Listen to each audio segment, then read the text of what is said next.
Hoztam neki Szia, mi újság van?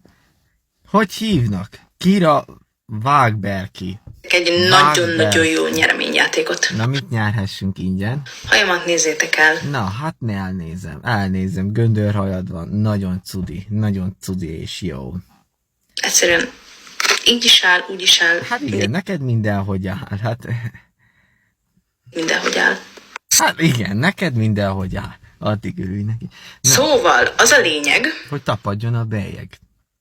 mondom, Mondja. ha van egy régebbi telód, Igen. de már nagyon unod, Már unom.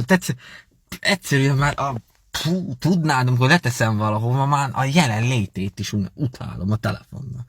Érted? Már unalmas, érted? Nincsen rajta már mit izélni. Egy új telefont veszek, azon már csak van ugyanazokat nyomkodgatni, ugyanazokat az alkalmazásokat, már a másikat meguntam. Érted? nem szeretnél költeni rá, Nem.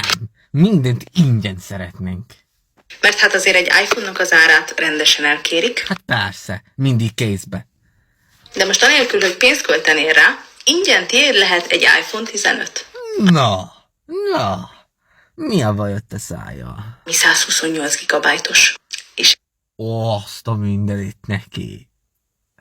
Hát ezt mindenkinek ajánlani tudom, és keresse föl ezeket a reklámos cégeket, és biztosan fognak önöknek segíteni ebben a problématikus problémában.